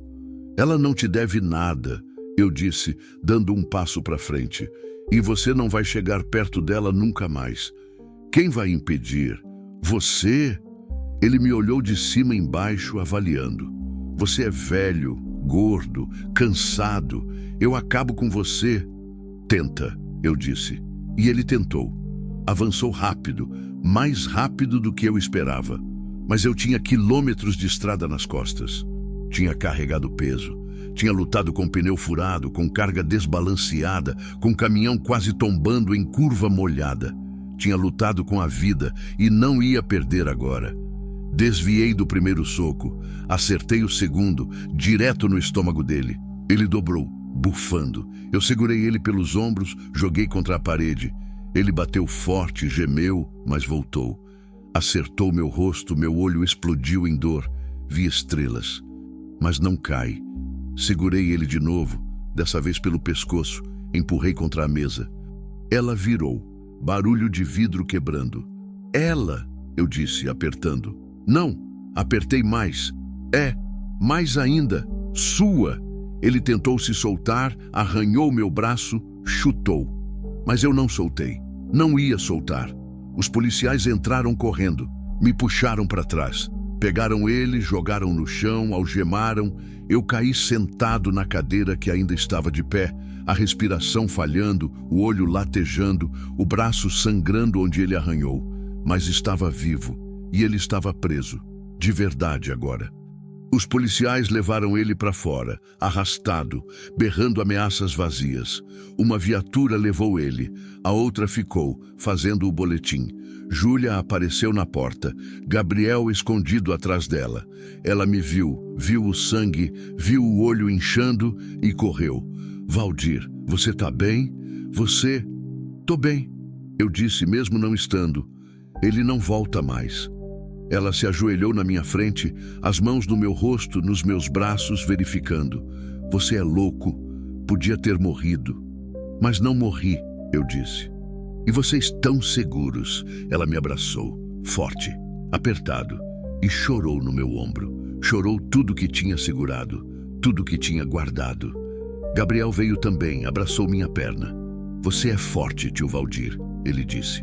Eu ri, doeu, mas ri. Nem tanto, campeão, nem tanto, mas tinha sido o suficiente, por hoje tinha sido o suficiente. Continue o arado e a promessa. Capítulo 7. Quando as paredes caem. O hospital cheirava a álcool e medo. Júlia insistiu em me levar, mesmo eu dizendo que não precisava, que era só um arranhão, que eu já tinha passado por coisa pior. Mas ela não aceitou não. Pegou Gabriel pela mão, me pegou pelo braço e praticamente me arrastou para dentro do Scania. Você precisa de médico, ela disse, a voz firme, mas tremendo nas bordas. Você tá sangrando, seu olho tá roxo. Não discute, não discuti.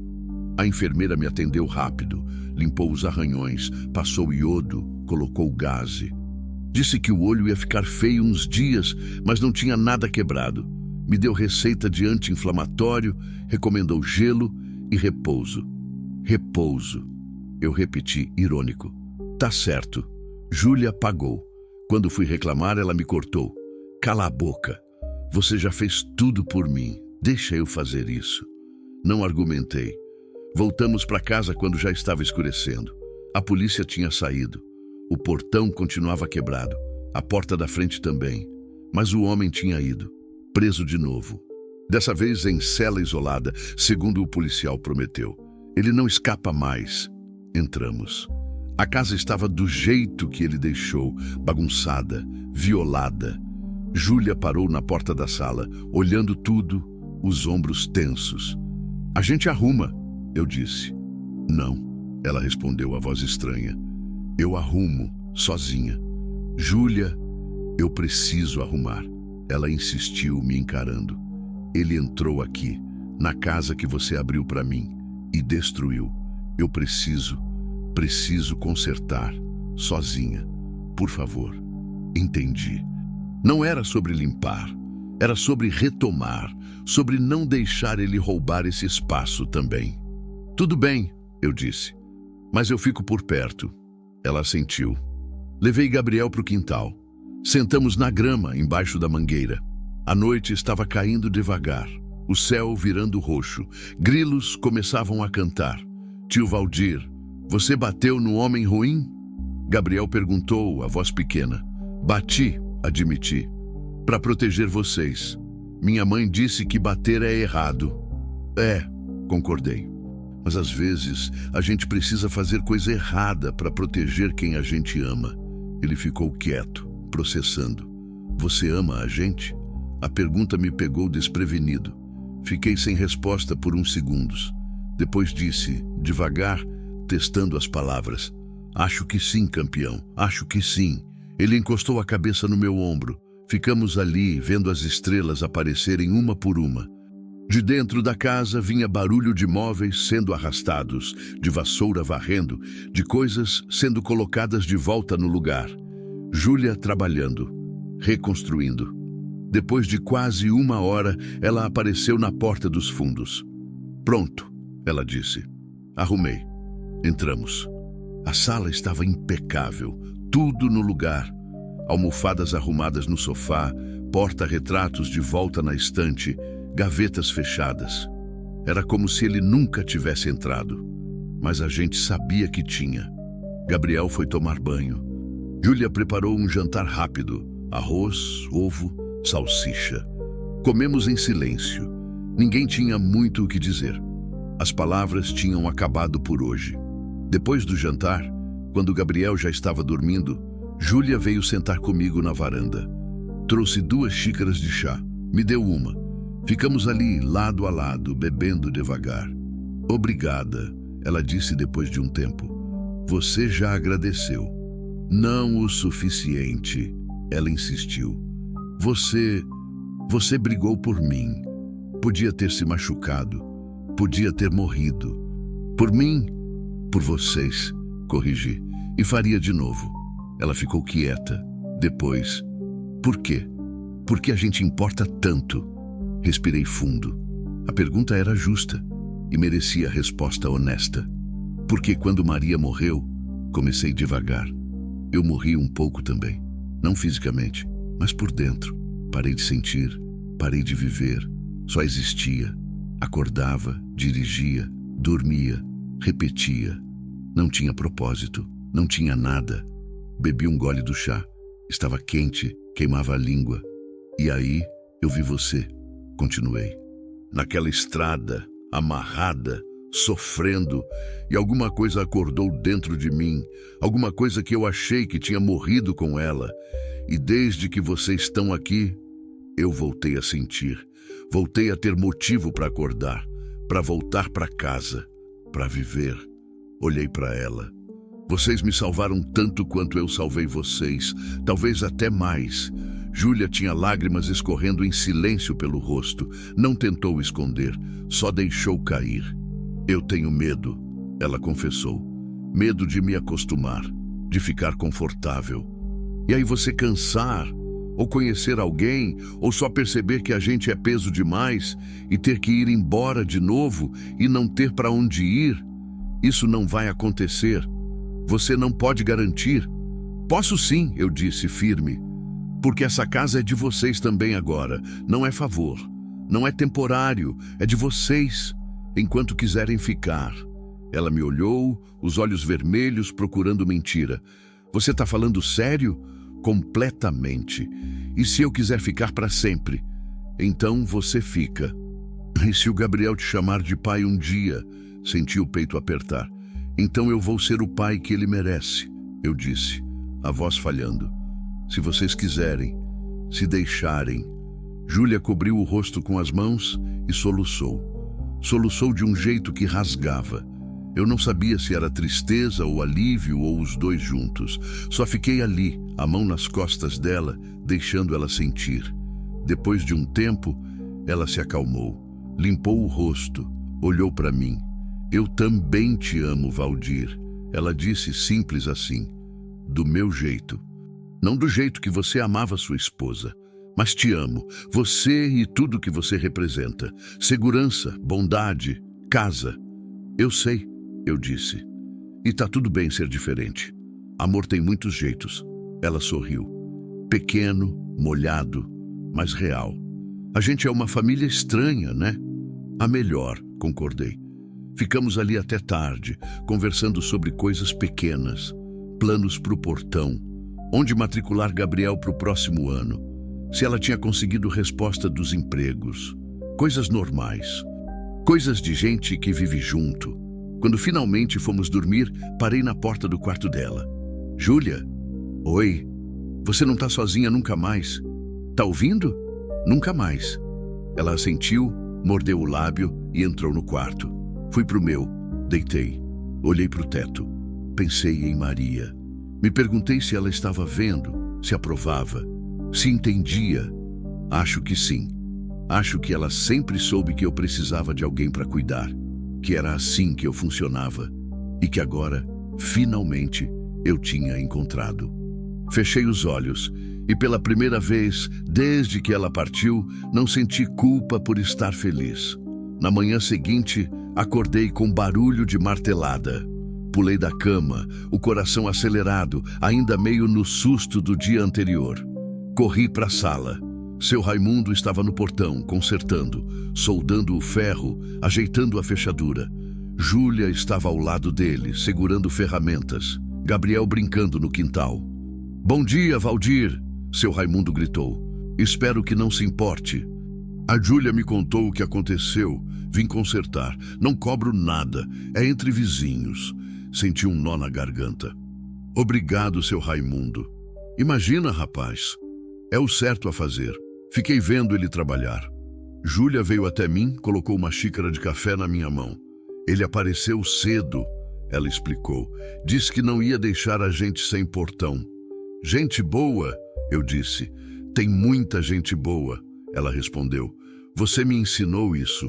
O portão ficou pronto antes do meio-dia." Seu Raimundo recusou dinheiro, aceitou só um almoço. Comemos os 4 juntos, conversando, rindo de piada boba. Gabriel contou sobre a escola. Seu Raimundo contou sobre o tempo que trabalhou como motorista de ônibus. Era normal, simples. Bom, depois do almoço, quando seu Raimundo foi embora e Gabriel voltou a brincar, Júlia me chamou na varanda. "Valdir, eu tomei uma decisão." "Que decisão?" "Vou aceitar", ela disse. "Vou procurar o psicólogo. Você estava certo. Eu preciso de ajuda." "Não consigo sozinha", sorri. Doeu o olho roxo, mas sorri. "Eu vou com você, na primeira consulta, se quiser." "Quero", ela disse. "E Valdir?" "Oi? Obrigada por não desistir de mim, mesmo quando eu tentei desistir de mim mesma." "Nunca", eu disse. "Nunca vou desistir." E era verdade, porque a gente não desiste de família. E era isso que a gente tinha virado. Estranha, quebrada, remendada, mas família. E era o suficiente. Mais que suficiente. Continue. O arado e a promessa. Capítulo 8. O caminho que se faz caminhando. 3 meses depois, a casa tinha mudado completamente. Não fisicamente. Continuava a mesma casa simples, de 3 quartos, com a mangueira no quintal. Mas tinha vida agora. Tinha risada. Tinha briga por causa de brinquedo esquecido na sala. Tinha cheiro de bolo no sábado. Tinha desenho de criança grudado na geladeira com ímã. Tinha futuro. Júlia conseguiu emprego na padaria do seu Joaquim, 2 ruas para baixo. Acordava às 5 da manhã, voltava ao meio-dia, gostava do trabalho, gostava de amassar pão, de ver a massa crescer, de ouvir os clientes elogiarem. "Você tem mão boa para isso", seu Joaquim dizia. E era verdade. Gabriel estava na escola de verdade agora, não só a escolinha. 1º ano, aprendendo a ler, a escrever o nome, trazia lição de casa que eu ajudava a fazer na mesa da cozinha, os 2 debruçados sobre o caderno, eu reaprendendo coisas que tinha esquecido que sabia. As sessões com a psicóloga estavam ajudando. Júlia ia toda semana, na quinta de tarde. Voltava cansada, os olhos vermelhos às vezes, mas mais leve também. "É difícil", ela dizia, "mas está funcionando. Eu estou aprendendo a não ter tanto medo." Os pesadelos continuavam, mas eram menos frequentes. Ela ainda acordava às vezes no meio da noite, suada, com o coração disparado. Mas agora ela vinha até o meu quarto, batia na porta e a gente ficava conversando na varanda até ela se acalmar. Eu fazia chá. Ela contava do sonho. Eu escutava. Às vezes era só isso que precisava, ser ouvida. O julgamento do homem estava marcado para dali a 2 meses. O advogado que a Defensoria Pública indicou disse que o caso era sólido. Trabalho escravo, cárcere privado, lesão corporal, invasão de domicílio, resistência à prisão. Ele ia pegar anos. Júlia não precisaria vê-lo. Tudo seria feito por videoconferência. "Vai acabar", ela dizia, "vai acabar de verdade." E eu acreditava. Foi num domingo que tudo mudou de novo, mas dessa vez para melhor. Eu estava no quintal consertando a cerca que tinha apodrecido de um lado. Gabriel me ajudava, segurando os pregos, passando o martelo quando eu pedia. Júlia estava dentro de casa, fazendo almoço. O rádio tocava sertanejo baixinho. O sol estava quente, mas tinha uma brisa boa. "Tio Valdir", Gabriel disse de repente, a voz séria demais para criança de 6 anos. Oi, campeão. Eu posso te chamar de pai? O martelo quase caiu da minha mão. Parei o que estava fazendo. Olhei para ele. Aqueles olhos grandes esperando resposta. Olhos que tinham visto coisa demais para a idade dele, mas que ainda brilhavam com esperança. Seu pai... Comecei, mas ele me interrompeu. Eu sei que ele morreu. Minha mãe já conversou comigo sobre isso. Ela disse que ele me amava muito e que ele ia querer que eu fosse feliz. E eu sou feliz aqui. Com você, você cuida da gente. Você brinca comigo. Você me ensina coisa. Você é pai, tio Valdir. Só não tem o nome ainda. Senti os olhos arderem. Tentei segurar, mas não consegui. Uma lágrima escapou, desceu pelo rosto sujo de poeira e suor. Claro que pode, Gabriel, eu disse, a voz falhada. Seria uma honra. Ele sorriu, aquele sorriso enorme, de criança feliz, e me abraçou, forte, daquele jeito que criança abraça, com o corpo todo, sem medo, sem reserva. Eu abracei de volta. E pela primeira vez em anos, me senti completo. Júlia apareceu na porta dos fundos. O almoço, ela começou, mas parou ao nos ver. O que aconteceu? Gabriel se soltou de mim e correu até ela. Mãe, o tio Valdir deixou eu chamar ele de pai. Júlia me olhou. Eu acenei, confirmando. Ela cobriu a boca com a mão, os olhos enchendo de lágrima. Tem certeza? Ela perguntou para mim, a voz tremendo. Absoluta, respondi. Ela veio até mim devagar. Parou na minha frente. E pela primeira vez desde que a conheci, ela me abraçou de verdade. Não foi abraço de agradecimento, não foi abraço de necessidade, foi abraço de família, de quem pertence, de quem escolheu ficar. Obrigada, ela sussurrou no meu ouvido, por nos dar um lar, de verdade. Obrigada a vocês, eu respondi, por me darem um motivo para voltar para casa. Ficamos ali, os três abraçados no quintal, debaixo do sol forte, com cheiro de comida vindo da cozinha e barulho de vizinho cortando grama ao longe. Era simples, era imperfeito, mas era nosso. Naquela noite, depois que Gabriel dormiu, eu e Júlia ficamos na varanda. Ela tinha feito chá de camomila. A gente bebia devagar, vendo os vagalumes piscarem no escuro do quintal. Valdir, ela disse de repente, posso te perguntar uma coisa? Sempre. Você ainda sente falta dela? Da Maria? Não menti. Todo dia, admiti. Mas é diferente agora. Antes era uma falta que doía, que machucava, que me impedia de viver. Agora é uma falta saudosa, sabe? Tipo quando você lembra de um lugar bom que você visitou e você quer voltar, mas você sabe que não pode. Então você só guarda a lembrança, e a lembrança é boa, não dói mais, só existe. Júlia assentiu, pensativa. Eu também sinto falta do meu marido, mas acho que eu passei tanto tempo com medo, com dor, que a lembrança dele ficou meio embaçada. Às vezes eu não lembro mais o rosto dele direito, e isso me assusta. É normal, eu disse. Trauma faz isso, apaga as coisas boas para dar espaço para o medo. Mas com tempo, com ajuda, as coisas boas voltam. Devagar, mas voltam. Espero que sim, ela disse. Quero que o Gabriel lembre do pai dele, das coisas boas, não da dívida, não do sofrimento que veio depois. Ele vai lembrar, eu garanti. E você vai ajudar, vai contar as histórias, vai mostrar as fotos, vai manter vivo, do jeito certo. Ela sorriu. E você? Você mantém a Maria viva? Mantenho, eu disse. Tem foto dela na estante, tem o perfume dela ainda no armário. Às vezes eu abro só para sentir o cheiro. Não é triste, é reconfortante. Como se ela ainda estivesse aqui. De um jeito diferente, mas ainda aqui. Você acha que ela aprovaria? A gente? Aqui? Pensei. De verdade. Olhei para o céu, procurando resposta nas estrelas. Acho que sim, respondi. Maria sempre dizia que essa casa era grande demais para mim sozinho, que eu precisava de família. Ela queria filho, mas a gente não conseguiu.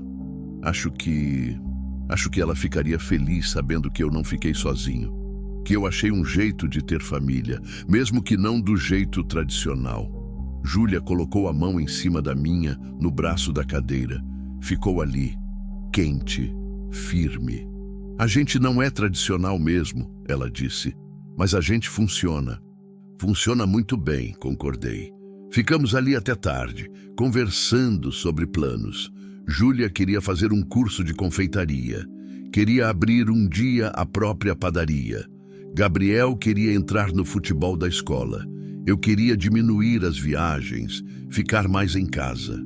Talvez vender o caminhão, comprar algo menor, fazer só entregas locais. Eram planos. Planos de gente que tem futuro, de gente que não só sobrevive, mas vive. 6 meses depois do dia em que parei na estrada e vi Júlia amarrada ao arado, eu estava na sala, assistindo Gabriel fazer a lição. Júlia estava na cozinha, testando uma receita nova de bolo. A casa cheirava a baunilha e açúcar. O telefone tocou. Era o advogado. Senhor Valdir, aqui é o Dr. Fernando. O julgamento acabou. Ele foi condenado. 15 anos. Regime fechado. Respirei aliviado. E a Júlia? Ela não precisou ir. Fizemos tudo por videoconferência, como combinado. Ela prestou depoimento. Foi forte, corajosa. O juiz não teve dúvida. Ele vai ficar longe dela por muito tempo. Obrigado, doutor. Obrigado vocês por não passarem reto naquele dia. Salvaram uma vida. 2, na verdade. Desliguei. Fui até a cozinha. Júlia me olhou, viu algo no meu rosto. O que foi?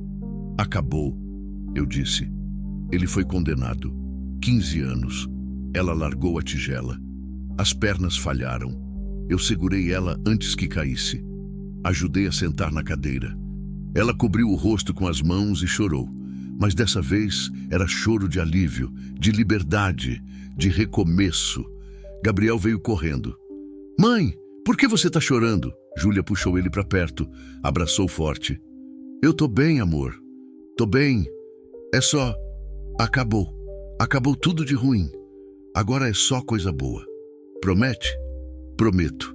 E era promessa que podia cumprir. Hoje, quando olho para trás, pro dia em que parei naquela estrada, ainda me assusto, com a facilidade que seria passar reto. Com quantas vezes eu já tinha passado reto na vida. Com quantas pessoas a gente cruza todo dia e não vê, não para ver. Mas naquele dia, por algum motivo que ainda não sei explicar direito, eu parei. E parar mudou tudo. Salvou a Júlia, salvou o Gabriel e me salvou também, porque às vezes salvar alguém é a única forma de se salvar. A casa não é mais museu, é lar.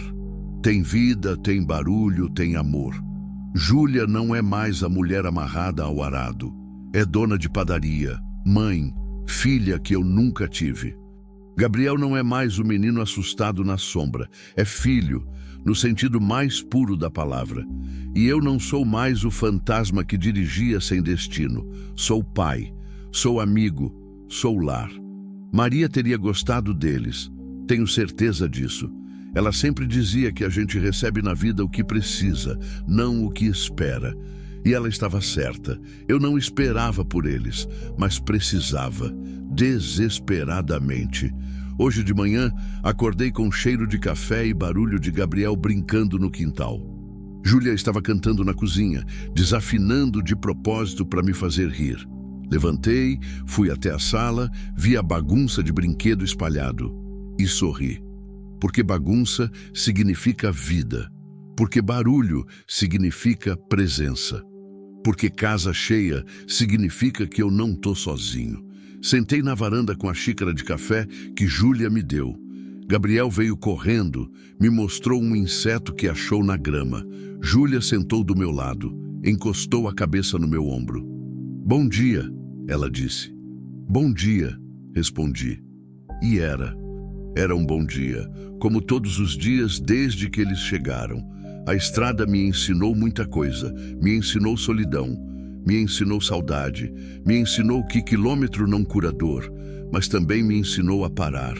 E foi parando que eu encontrei o que procurava sem saber. Foi parando que eu achei meu caminho de volta para casa, de volta para a vida, de volta para mim. E quando olho para o horizonte agora, não vejo mais só asfalto infinito. Vejo futuro, vejo família, vejo esperança. E é mais do que suficiente. É tudo.